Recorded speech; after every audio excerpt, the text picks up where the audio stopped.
bismillah anani seeɗa men alaji cumbo nde wonno aussi wona hande woni gargol makko Memphis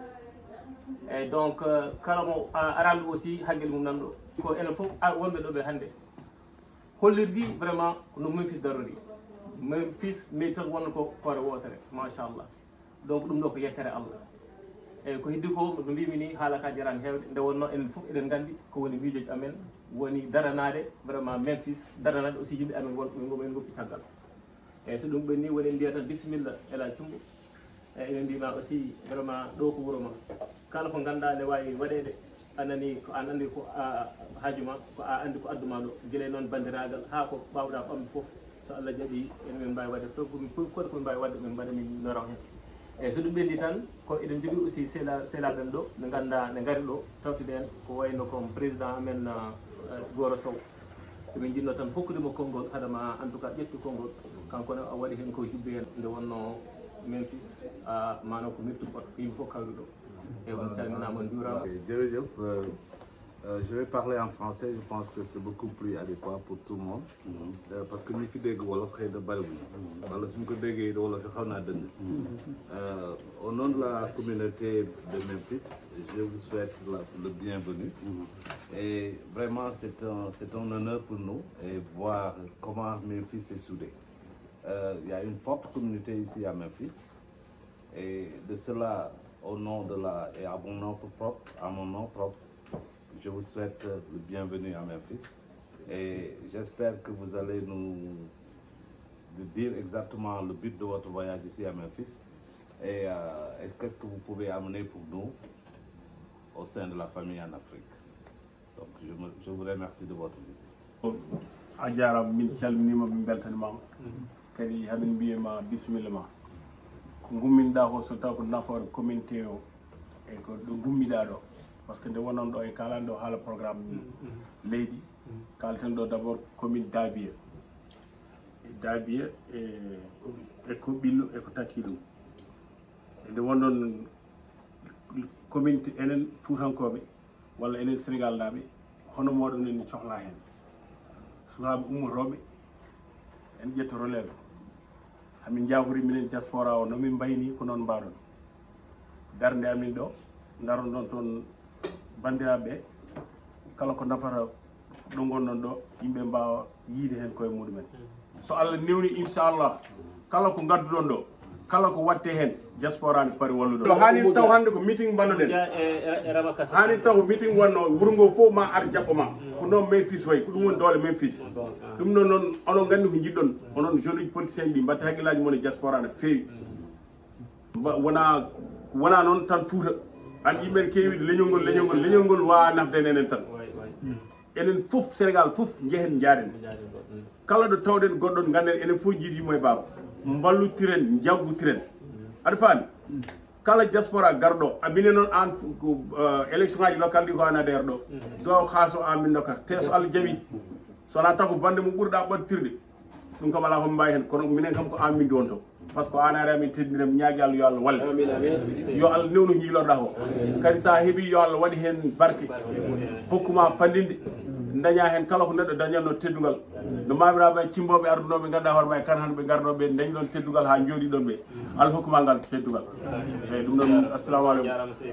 Donc assalamu aleykum bandiraɓe Memphis naaɓe mi salmini on ko mataw ko haalde tan kono ko haaltino fof haalama Memphis ko neɗɗo goto e jaam noon e ko wona jaam kadi Memphis andi tan ko teddinde goɗɗo kala garɗo ɗo Sénégal naajo Mauritanie naajo africain d'une manière générale so ari ɗo garɗa koye wuuro ma garɗa koye galle ma ko bande en tawata ɗo yimɓe fof ko garata e ma donc El Hadj Timou a wiyama bisimilla e Memphis kadi ko garɗa laftude ko ya taw ko ɓuuran nodduma hen ko Allah goto woni newno yo Allah newnani kadi ko mbaɗɗa ko weeɓani no Ibrahima Diaw wini ko an adi arde andi Foutanke walla africain sa teddini ɗum tan a fondi ɗum sa teddini ɗum tan an jeeyi ɗum e sa waɗi ɗum goɗɗum kadi a waasi ɗum donc an garduɗa ko teddugal par ce que ɗum ganduɗa ɗum mawnuɗa e nder mum ɗum neheɗa e dow mum ɗum ganduɗa donc il faut duttoɗa teddugal par ce que ko rendi ɗo hen e ngolɗo ɓuuɓol e oɗo saaha mo gonɗen mi haalante weeɓani kono ko an hokki hoore ma kadi ɓe mbima so neɗɗo teddi ko jaatigi muɗum teddi ɓeɗo sukaɓe ɓe jippiɗa ɗo hono Yaya Kane en ɓeɗo e miñum e Abbas en ko sukaɓe moƴƴuɓe sukaɓe tedduɓe ma duuɓi nogas minen gondi ɗo ko yiyande moƴƴere tan min jeemumen ko sukaɓe tedduɓe donc kala nde noddi walla dañi koɗo ko min fils fof dañi koɗo ewo kadi minen min garda ɗo mbadiji fof koɓɓillo e daabe ko gotum tawde wiyete ko an ka koɓɓilnajo komin daabe naɓe te commune o wiyete commune daabiye ko commune daabiye koɓɓillo donc kadi gaga ɗum kadi koɓɓillo kadi ko colonie daabiye il faut daabiye ara tawetere ɗo so daabiye arani ɗo moƴƴani donc alay saago enen ken neɗɗo goto guila e jaatiraɓe ha e taniraɓe ha no gonɗen ɗo donc kala ko gumminɗen enen ndendi kadi kala ko woni ɓuural diwan meɗen yo Allah waɗan en Allah goto andi ko moƴƴata neɗɗo no ummono ne darno hunde tawa Allah andi ne moƴƴimo walla moƴƴani mum so ene moƴƴi e meɗen yo Allah yettinan en kadi sa heeɓi kadi yo Allah walle no jogoriɗa par ce que aduna hande o ko sukaɓe gandi probléme gonaɗo hande o par ce que ko wona hande ko jiida e ko ɓenni ma on duuɓi sappo walla duuɓi nogas ko gurdam kesam ari hande donc aduna foof e yimɓe mum aduna foof e gurdam mum wawi noon hakkide yimɓe ko ganduɗo probléme uji muɗumen donc an ka cukalel kadi hono ma en kadi ko sukaɓe ne larta donc vraiment min mbima bonne chance so a heeɓi kadi yo Allah hokki naftorade enen tawtiraɓe ɗo ɓe kadi goto fof Allah hokki ɗum naftorede par ce que enen fof ko ɗo Allah waɗi en kono hakkillaji men goni koto gummiɗen to toon so feewi tan hakkillaji men ne ndeeƴi so toon dilli enen fof en natti fewde donc yo Allah waɗan en jaam donc vraiment bandiraɓe sehilaɓe on jarama vraiment yo Allah teddi noon donc bonne chance joni kon donc après une chose tan noon Demba Tulla oɗo ko jeeɗal mawɗo par ce que andi politique ko sensibilisation par ce que aduna kala ka tinani wodani hay so wuuro ngo East Memphis woodi ko keewi toon aduna fof bonni toon walla moƴƴi toon an tinani ɗum wodani donc mbaɗo sensibilisation il faut hokke gueɗal mum ha timmi première personne tintinɗum min ko Demba Tulla oɗo kadi mbiɗa andi heeɓo kanko tintin ɗumen kadi ko noon o wayi wuuro he makki kalteɗo ɗo e ko adi ɗum e ko adi ɗum Demba Tulla oɗo ko jaggal Memphis par ce que ko katanti Memphis wurande hoore muɗum saɗani tiiɗo ko wurande heddiɓe tintinde heddiɓe donc vraiment grand Demba yo Allah yoɓ moƴƴere yo Allah yoɓ moƴƴere jarama min ñagarimama Allah moƴƴere min mbaɗima kadi félicitation ko ñagade tan Allah moƴƴere balɗe judde e battane moƴƴe e dow inde Memphis foof no fotiri kadi ko Memphis foof ari salmindema rewɓe Memphis foof ari salmindema e widema tan bisimilla ma e Memphis saabu min jiiɗima kadi yiidema ɗo avant hande min mbima kadi ko yiilete ko kadi yo Allah newnu kadi hamin belti hen inchallahu rabbi kadi inchallah ma Allah newnu yo Allah newnu amin caggal ma saabu ɗum Macky Sall nde ƴewanno lefol laamu nde ari ha ɗo nde ene wayno ko ɗo eno dañi lefol mum saabu ko ɗo o wertana tapis rouge ɗum ɗon foof noon ko dow teddugal Samba Sarr o tuɗɗiɗo leppi leydi mo tuɗɗodaki gacci leppi gacci yurmede Allah yo wone makko on woni joom galle diyetera oɗo ɗum noon minen fof min ndendi kadi min duwoni momo ko ɗo o dañi lefol laamu ngol anne kadi Allah addima ha ɗo henne min mbima ɗum kadi annene ma Allah newnu kadi e dow inde Memphis foof e dow inde président amen président sénégalais monsieur Sow oɗo ɗum noon ya jogor jaam min mbiya yo Allah newnu bisimilla ma félicitation ma e nder programme amin ñu recruté 3 conseils so tawi Allah waɗi a dañi créa pharmacie communale deuxième conseil o pour les indigents. C'est-à-dire que pour faut que vous ayez la moyenne. Surtout il y a des chaque mois, il y a les indigents qui sont recensés. Ça va les baisser. Troisième conseil pour créer des espaces culturels pour les jeunes. Espace culturel, terrain basket, terrain football, place publique, quatrième conseil, on essaie d'impliquer un peu la mairie dans l'éducation, dans les écoles élémentaires. C'est-à-dire que Balabé et fourniture les enfants de la moyenne. Il a aussi en charge de certains élèves, les meilleurs élèves légalement, il y a des gens de Dakar, des Bangmabé, des gens moi, je vais participer, et puis Mabé, on va les fournir Mabé, aussi d'avoir le vent toujours, il va tout marier. Donc en matière de maire, tout social pour le parce que il faut que le social est donc quand le tour aussi pour parler état civil, on va travailler. On a non le Rwanda, alors pour le juger de légalement, communément, de place vraiment. On est belle, on est mettre pour avoir une rencontre population. Je prépare ma dans la Inch'Allah. Allah jara. Boy ñaago Allah subhanahu wa ta'ala ko e gadde mo do de yo Allah newn ko ƴewata an andi ko jiɗanɗa hoore ma yo Allah waɗane ɗum tinnoɗa kadi mbatta haqqille e hoore ma tinnoɗa mbatta haqqille e bande onon fof ko gootum ko jiɗɗa ko ɗum ɓe jiɗi ko dawanɗa ko ɗum ɓe dawata onon fof kadi faam ɗum koto gootel ɗum noon tinnoɗon muñodiron tinnoɗon jaajodiron aduna koko yahata hawloɓe pularunoɓe kaali ɓe gasni e sukaɓe mayat mawɓe gasa ɗum noon kala ko neɗɗo ene golla e aduna yo tinnu mata ene dañi hen cimtol moƴƴol e kadi leñol sene ɓeydo walla diwan hono ɗum woni ko ɓamtata ɗum dañƴi sukaɓe yiɗɓe koye mumen hono no moɗon ni ko ɗum woni yidde hoore muɗum neɗɗo oto yaw bandu enen ken Sénégal naaɓe ɗo yimɓe fof ndendi poti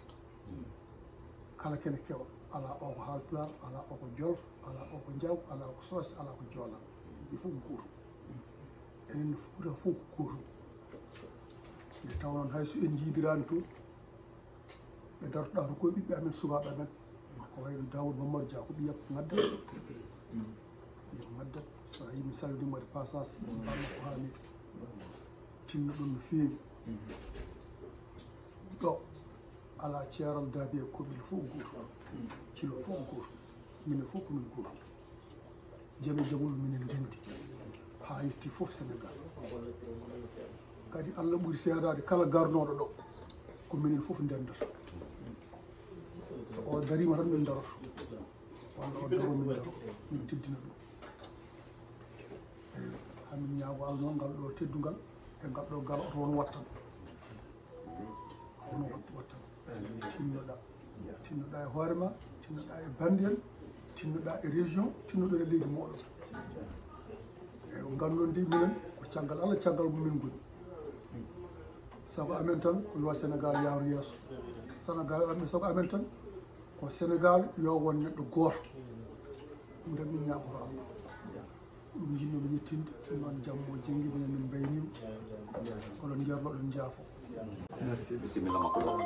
kanko abi ko yiɗi ko ya lottuɗum inchallah rabbi to jagguɗon ɗo aussi so tinnimo sima Allah ko jiɗɗa wallahi ndamoma Allah ko inchallah rabbi voilà vraiment yooɗi waɗi fayida maîtrisement fof dari voilà ko ari ɗo ko weeɓani nodde nuuti aɗa ne wawi noddude mais not hande weeɓani mais ɗum fof hakkede haaju men ɓe ko jamma liggotoɓe ko suba fof mais fof ɓe dogui ɓe gari ko an noon jeyi caddugal ngal an ligguey ɗum an a lokki ɗum donc kam wima bisimilla docteur monsieur Thioumbo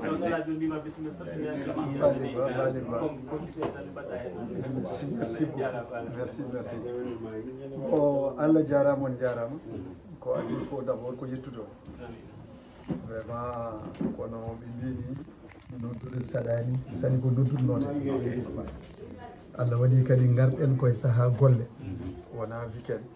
wona hay hunde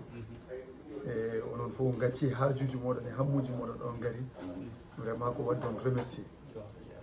salminde d' abord jaatigueɓe no Yaya kañum e leñu mum Abbas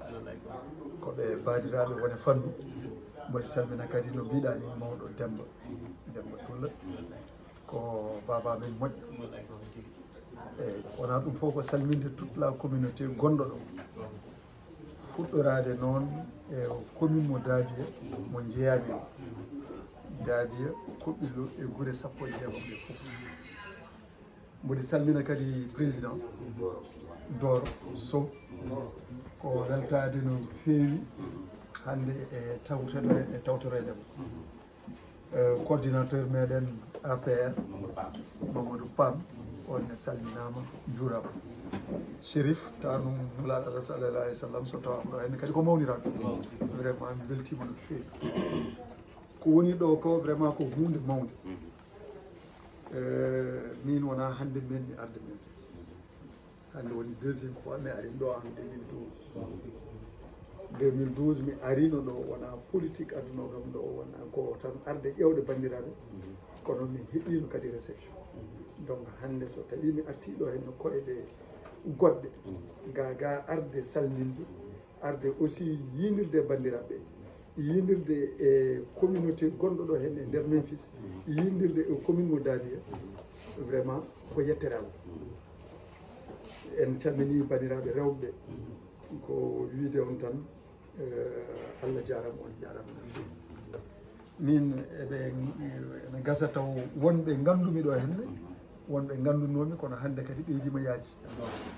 andaɓe ɗo henne ne kewi eɗen mbiya tan kalif men Allah addi en ɗo noon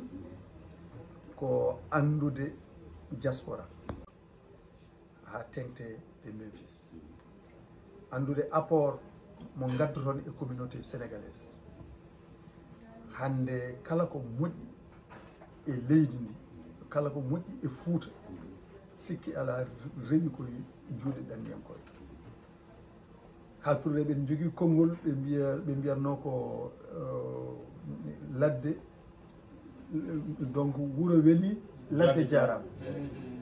donc guure men ɗe so beeli ko ladde jarama minen ha joni emin gandi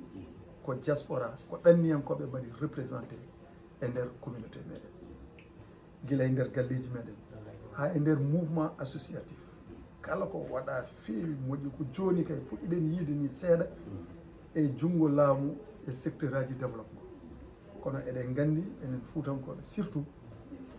guila e cellal ɓalli ha e éducation ha e fannuji foof vraiment juuɗe diaspora naɓe neɗɗo noon so tawi a ƴetti projet a ƴettini projet o communauté ma umminimi ko commune mo Dabiya ko guure sappo e jeegom ndenni ɗum guure jeetati Dande Maayo guure jeetati Jeeri so ɗum ummini kam noon sikki ala nomin jarata e guure ɗe fof diaspora ni ko wuuro e nder guure ɗe par ce que kala ko rentito e banggue en mbiyatani commune mo Dabiya mbiten ko communauté diaspora donc alay saago so tawi umminma ko fewnude diwan o ɓenne ene jogui hen dalilu eɓe jogui hen konngol eɓe poti jogade hen humpito ko gon humpito noon hande addimi ɗo hen wadde on d' abord teddinirde o ene yiiɗa élection ngaji ɗiɗo garuji so Allah jaaɓi ken candidat leader men noon ko président de la république Macky Sall mi meeɗa wadde engagé ko e nder politique ko wona politique président de la république guila dekkal ngor ha joni ko hen wona ha joni ne kadi ko hen wona oɗon paami no wirani ene gasa wonnoɓe e nder wonnoɓe ɗon ɓe foof président de la république waɗi ɗumen reconduire e Benno Bokk Yakaar en nani haala makko o wi diwan mo ganduɗa ko yimɓe makko goni toon o wawi wiide Moussa yo accu Demba ƴetta o wawi wiide jomumen tan ko yo jaa par ce que mo andi kala ko daña hen artata koye ko ɓesgu makko donc enenne ƴettuɗen bulletin union citoyen Buntubi kamɓe kadi koye nder mouvance présidentielle ɓe jeeya donc ɗum tagui ƴettuɗen on bulletin pour wawde lamdade suffrage woni commune mo Daabe Nandi ɗeɗo koyɗe noon en mbaɗino ɗum en Europe au mois de juillet ɓennuɗo ene hasi noon wawano élection ngaji ɗi jaaha ha jetto taw en jettaki les États-Unis d'Amérique taw kadi en jettaki surtout Memphis parce que mbaɗ andi dynamisme Memphis jogui par rapport à par rapport à aroɓe dynamisme mo Memphis naɓe jogui par rapport au président de la République hande mo jogo cuusal mo jogue soften tigui rigui arde ɗo henne hollidde on programme hollidde on projet mo gonne dow mum ma wodi wiɓe ɓe gotani Fouta c'est vrai kono ɓe gotani Fouta kono ko eɓe jogui konngol e Fouta gaga galleji ɗi ko toon goni kono ɓuuri en addude surtout ko miijoji moɗon moƴƴi mbawa yettade yimɓeɓe ɓe gostodira e mabɓe miijoji ɓe ɓeydanma haqqille ko woni toon ko fewde ɗum ko ɗum addiɓe ɗo hen donc an so tawi jiɗɗa ko fewnude alay saago yiɗɓe toon fewɓe alay saago jettoɗa ɗumen kalna ɗumen miijoji moon ene cohla proposition ngaji moɗon e doléance uji moɗon eko ganduɗon encore ɗum ɗo sen mbaɗi ɗum ene wawi e waylande en diwan meɗen min ko ɗum hande woni koyɗam ɗo henne ko ɗum hande garmi wadde échanger moɗon e vraiment teddinirton en jurnota ko hen no fewi par ce que mbaɗa andi fuɗɗima hirde seeɗa kono hikki ala ɗiɗo point ngaji kam alay saago naaten hen holko woni mairie holko mairie yahata yimɓe hewɓe mataw gummonto mairie han par ce que enen jiiɗi par exemple wiyete ko monsieur le maire kono enen addi en surtout par ce que guila ken sukaɓe ko mouvement associatif weeli en ko développement noon e fannuji ɗi foof eɗen mbaɗatno développement e nder pelle meɗen kono en gandi sen coobaki e nder politique e nder dawrugol en dañata haqiqa no mbawɗen réglirde probléme aji meɗen guila e cellal ɓalli ha e jangde ha e ko fate ko ƴellita ko wayno économie donc foof donc alay saago garen ɗo hen no kolli hen ɗum programme o ne yaaji mbaɗa andi heƴata ɗo kono ene gasa tan seeɗa han mbaɗen brosé seeɗa han eko jiɗɗen wadde sen ƴeewi wiya mairie ko 9 domaine de compétence uji ɗi d' abord wonko ganduɗa caggal leydi naaɓe ene mbawi jogade hen miijoji no fewi ko fate d' abord e cellal ɓalli goto e men fof jinnaɓe miñiraɓe sehilaɓe nan Afrique safara hande ene teddi safara ene teddi te kala ko woytante ko diaspora noon fuɗɗori ni min mbiyami diaspora fuɗɗori ko Dakar par ce que so tawi mum jeeɗen ko Fouta ko ɓuuri hen hewde e meɗen donc diaspora meɗen fuɗɗori ko Dakar mais yimɓe ɓe ne goytane ɗum no fewi so Allah jaaɓi noon eɗen jogui programme par ce que président de la république waɗi programme biyeteɗo couverture maladie universelle ɗum joni laamu ngu ene ƴettani yimɓeɓe par exemple kala neɗɗo ene foti yoɓde ujunere e temen nayyi laamu ngu ƴettani ɗum temedde jeeɗiɗi e nder programme meɗen eɗen ganni so nden yonti enen koye mumeɗen wadde subventionné ko laamu ngu waɗi subventionné ko woni temedde jeeɗiɗi enen ne gusten ɗum temen nayyi ɗi mbawin wadde ɗum subventionné eɗen jiiɗi e nder commune Daabe éclairage public o ene manqui eɗen jiiɗi eɗen jogui des partenaires eɗen avec le partenariat public privé eɗen mbawi waɗ ɗum boosté ha ganduɗa éclairage public ene dañede e nder guure men ɗe foof eɗen jiiɗi au niveau de l' éducation hande malheureusement ha joni les abris provisoires ene keddi c' est vrai que école primaire koye compétence transféré mairie Djiya donc hay sinno budget commune o wawa wadde ɗum eɗen ɗamini eɗen jogui des partenaire ɗi ganduɗa eɗen mbawi wadde ɗum aussi boosté eyyi ko wona ɗum ko commune Daabe min goni ko hakkude waalo e jeejugol guure jeetato ɗe payi koye fleuve Sénégal donc eɗen gandi ndiyam ene woodi donc y a des projets innovants yimɓeɓe mbawi addude ko fate agriculture ko fate élevage enen ken aynaɓe donc ken remoɓe donc ɗum foof en jiyani des projets d' envergure goɗɗi e oɗo saaha sikki ala noon mbawɗa wadde ɗum mettre en exergue tan mettre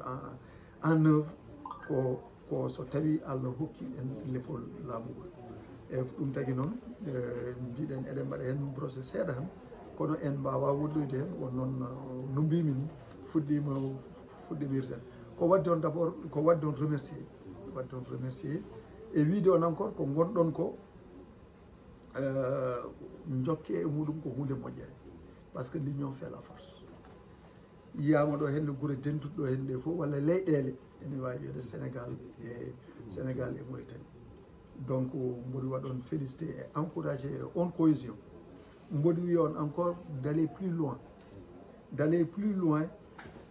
e wona tan eɗen ƴooga eɗen nawa caggal eɗen nawa guure men ɗum kam ko ɗum woni priorité o mais ko heddi ko vous êtes une communauté exemplaire won gueɗe kewɗe ɗe ngannduɗaa ɗo e ndeer leydi hee ko ɗumen dental mon ngal ene waawi jojitande ɗon ene waawi lijjitande ɗon ɗum kadi ɓesguuji puɗɗiima jibineede ɗo donc mbatton haqqille no feewi e ɓesguuji ɗi ƴeewon kadi aawandeɓe ko ngannduɗaa ɗo henne eɓe daña intégration e ndeer gure men ɗe e ndeer ɗeeɗo gure sans pour autant tajje lien gonɗo hakkunde ɗo e gure men Fouta men wonɓe ɗo henne ene gasa taw nanta ɗemgal ngal monsieur le président c'est vraiment vous remercier de l'accueil et aussi encourager donc la communauté de Memphis. Et je vais commencer par là où j'ai terminé pour dire que vous êtes une communauté exemplaire. Et vous êtes une communauté aussi représentative. Donc il faudrait qu'au-delà de ce que vous pouvez apporter au Sénégal, au niveau de nos villages, essayez aussi de réfléchir aussi comment intégrer la communauté au niveau même des États-Unis, au niveau de Memphis. C'est vrai, donc quand les gens venaient à titre individuel, mais maintenant il y a la progéniture. Les enfants sont nés ici et ils sont en même temps aussi des États-Unis. Donc nous osons espérer vraiment qu'il y ait vraiment un Barack Obama à l'image du Barack Obama qui est déjà passé, donc parmi nos enfants qui sont là. Mais aussi de ne pas couper le cordon qui se situe entre vraiment l'extérieur et aussi le Sénégal. Je sais que c'est une priorité, parmi vos priorités, donc de vous encourager dans ce sens. Et ma venue ici n'est rien d'autre que venir d'abord rencontrer la communauté sénégalaise, africaine d'abord dans le cadre général, sénégalaise et aussi la commune de Dadia. La commune de Dadia, c'est une commune avec 16 villages. Donc je souhaiterais, et je suis candidat aussi, donc à la mairie de la commune de Dadia. Donc je ne peux pas être candidat à la mairie de la commune de Dadia si on a nos 16 villages et aussi laisser en rade la diaspora. J'ai eu à faire donc une tournée en juillet en Europe. Donc il était aussi programmé de venir aux États-Unis, surtout en Memphis. Je ne suis pas à ma première visite, mais cette visite, donc, elle vient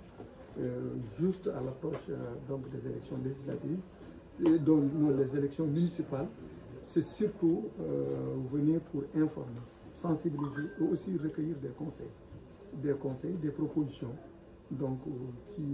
vraiment m'accompagneront pour le développement de la commune de Dadia.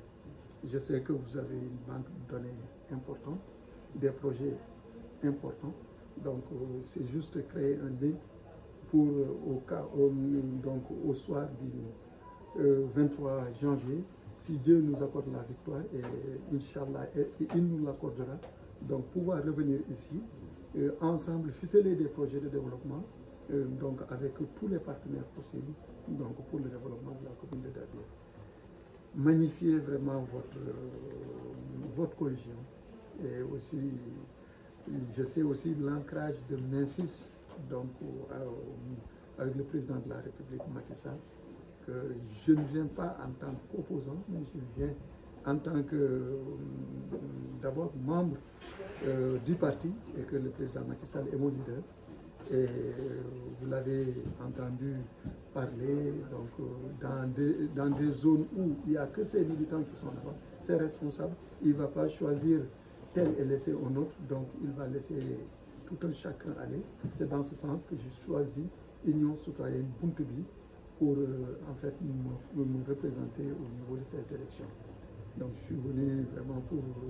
rencontrer les parents, les amis et toute la communauté et vraiment vous dire vraiment grand merci pour cet accueil. Merci.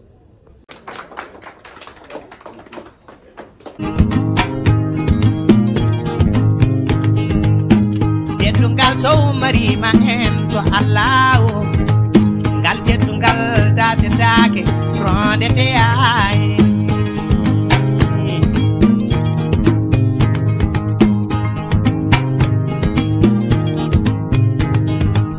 baden la sal bitten beddaji men jaboyade no be futa ayo woni bibe soxna be futa ay salam ale modorimbe salam ale bismillah modorimbe bismillah wadi fo ken leydi dine bismillah reftu yen ken bibe lasrien bismillah jali baba salmini on kanko sukabe futa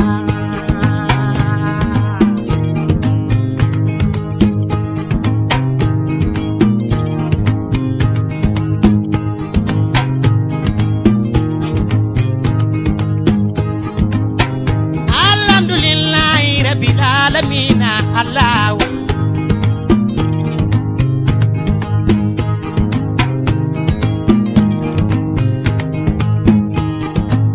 Alhamdulillah Rabbil Alamin Allah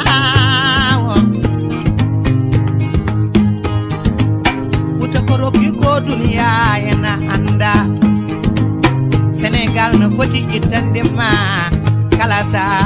gedal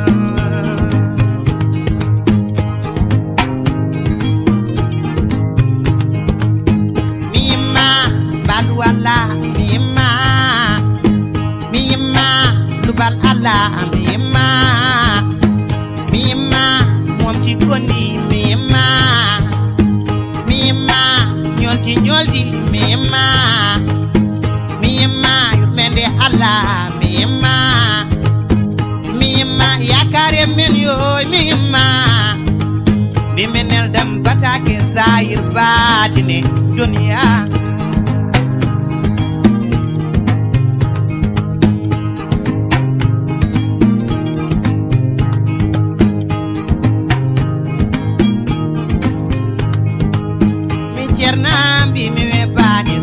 dowludo nyago ma balale dunia samba yaya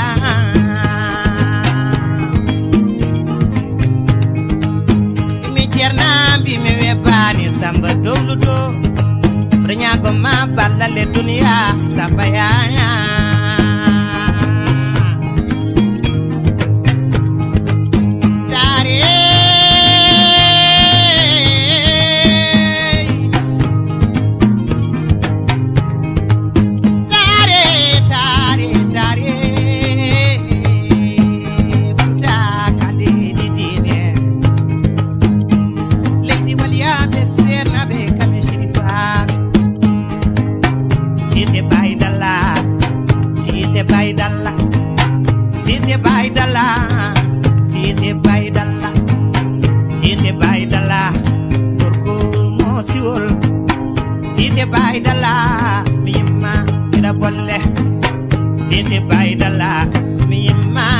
golle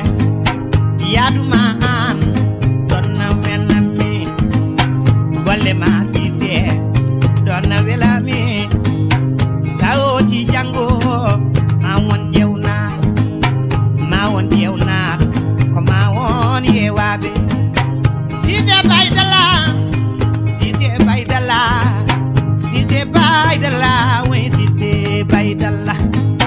sise baydala mi ma gira bolle saudi ade wayno